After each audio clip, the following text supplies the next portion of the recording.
Children, I hope you have remembered that I was telling you about the habit of Khosrow. He never heard anyone's problem.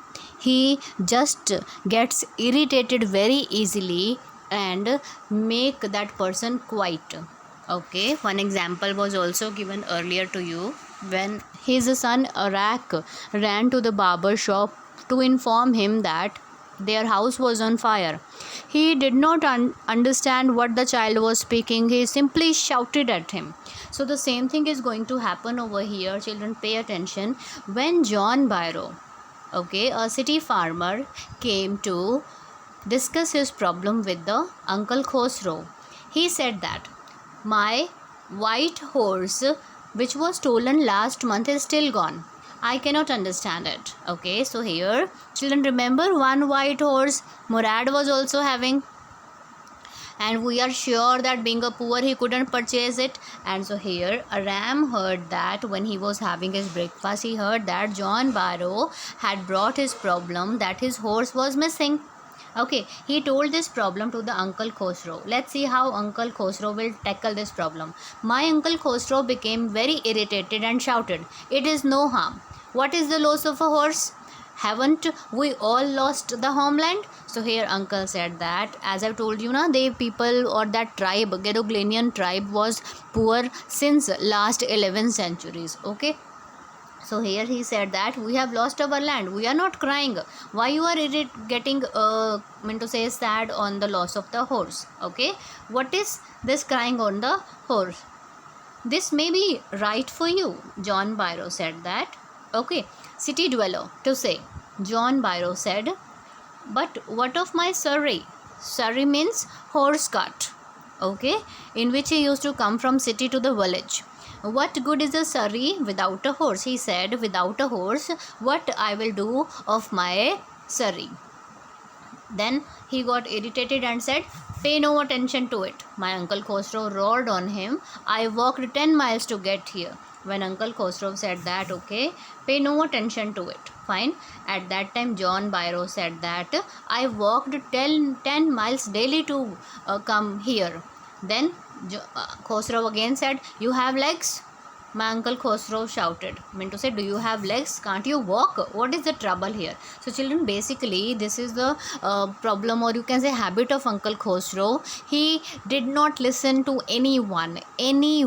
Fine, he could make anybody quiet by shouting without understanding the problem. Then when John Byro said, my legs pains me, the farmer said. Then Khosrow said, pay no attention to it. My Uncle Khosrow said, that horse cost me $60. John Byro said this, that horse cost me $60, the farmer said. Then Uncle Khosrow said, I spit on money. Then John Byro said again, he got up and stalked out of the house, slamming the screen door. So here John Byro gets irritated. He moved out of the house by slamming the door or pushing the door with a great force. At that time, my mother, means Aram's mother, explained, he has a gentle heart. She was talking about the John Byro. He has a gentle heart, she said. It is simply that he is a homesick. Homesick meaning, beta, when we miss our house by living somewhere else. Suppose if a child is living away from the family, so if he is feeling sad or missing his family, so that situation can be called he is homesick. Such as a large man. The farmer went away and I ran. So he, see over here, John Byro went away. I who? I is Aram.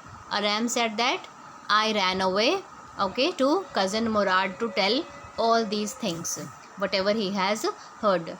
See, remember on the same morning, Aram asked to Murad from where he got that horse. He did not answer. Now he got the answer that the horse was belonged to the John Byro.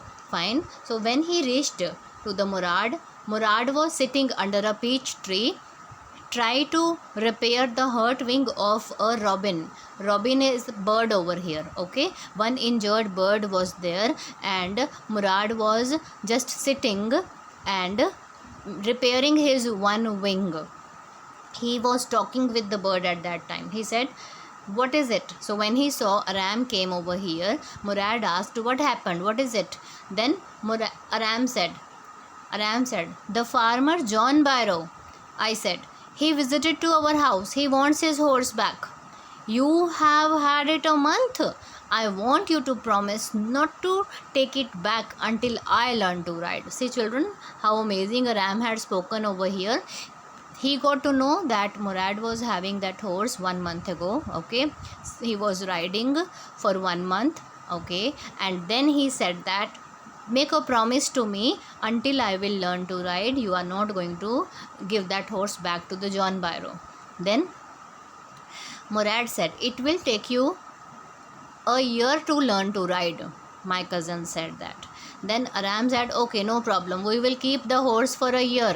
I said, Aram said that because he was also at that time wishing to learn the horse riding. My cousin Murad leaped on his feet, meant to say he stood at that time on his feet, and what? He roared, "Are you inviting a member of Geroglinian family to steal?" See children, this feature of Geroglinian family was informed or told to you people na, that they cannot steal anything. So here Murad said that, "Are you just inviting a member of Geroglinian family to steal a horse? The horse must go back to his real owner."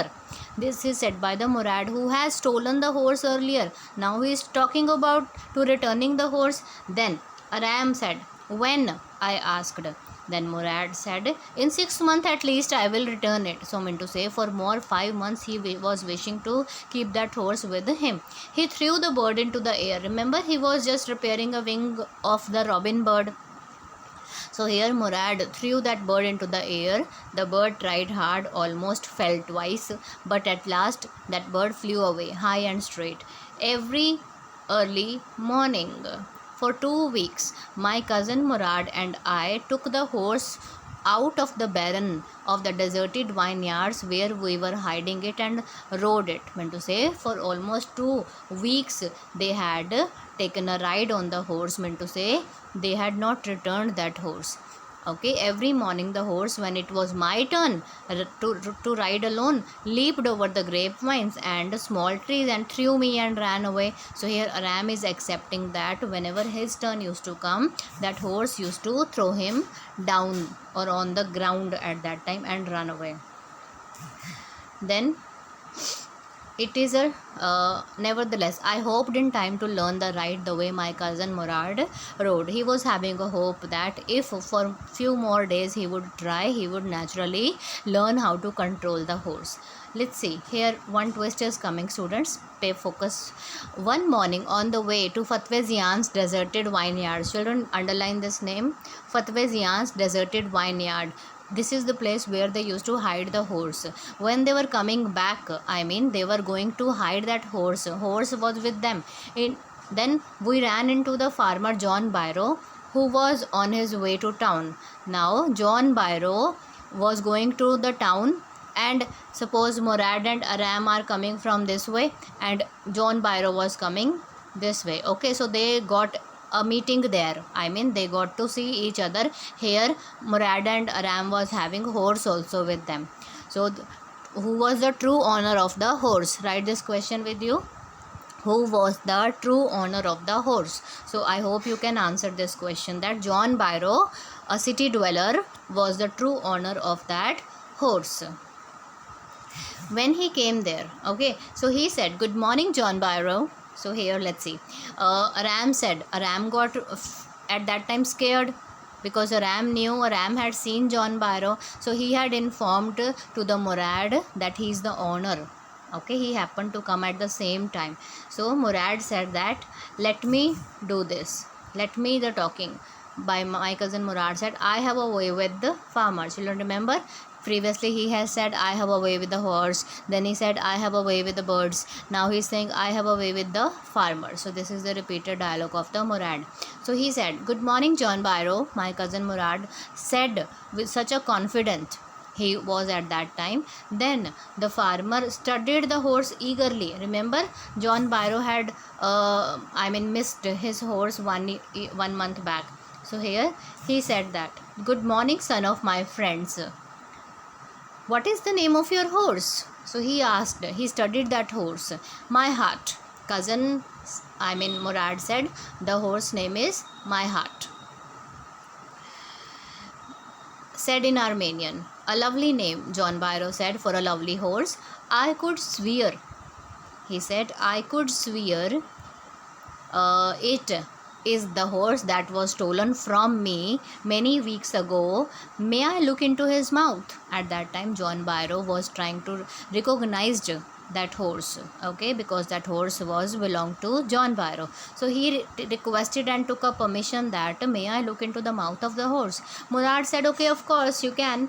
Then John Byro looked and studied the horse mouth. The farmer looked into the mouth of the horse. Tooth for tooth, he said, I would swear it is my horse.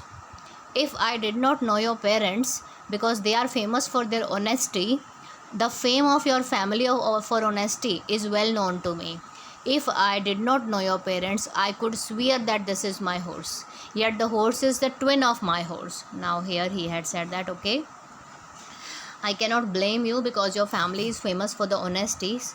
Otherwise, this can be twin or means identical horse of mine. A suspicious man naturally believe on his eyes instead of his heart. Okay, good day, my young friends. So John Byro passed this way, and cousin Murad and Aram passed this way with their horse. Fine. Then let's see, early in the morning, now they both got to know that John Byro had seen the horse. Okay, so there was a risk to keep the horse any more longer with them, so that's why they decided to return the horse. Okay, let's see what they would do. Early the morning, we took the horse to John Byro's vineyards and put it in the barn. The dog followed us. Mean to say, next morning, Murad and Aram took that horse to the John Byro's fields. Okay, the real owner. They had just tied that horse in that fields, and they were coming back to the house. The dogs followed us around without making a sound. When Aram said the dogs, I whispered to my cousin Murad, I thought they would bark. Okay, they would at somebody else. He said, I have a way with the dogs. So who's the speaker of this? I have a way with the dogs. Yes, Murad is the speaker of this line. My cousin Murad put his arm around the horse. So children, this is an important point. You can just note it down it also with you. Have a question also with you. Describe the last moments of Murad which he had spent with the horse. Write this with you, and you can just answer from here. When he had left the horse. First point, my cousin Murad put his arm around the horse. Okay, then pressed his nose into the horse nose and patted it. Okay, up to this much you can write the last gesture of Murad with the horse. That afternoon, children, remember they had left the horse in the John Byro's field. Okay, so that afternoon John Byro came to our house in his surrey, okay, horse cart, and showed my mother the horse that had been stolen, and now he got his horse back. I don't know what to think, he said. The horse is stronger than ever. So here he had shown his horse to the mother of Aram, and at that Khosrow was also sitting there. Okay, he said that my horse is a better temper now also. I thank God. At that time when he was being happy, Uncle Khosrow, who was in the parlor, become irritated and shouted, Quite, man, quite. Your horse has been returned. Now pay no attention to it. So children, by this dialogue you can get to know how crazy Uncle Khosrow was. So children, we had ended this chapter. I hope you have understood it.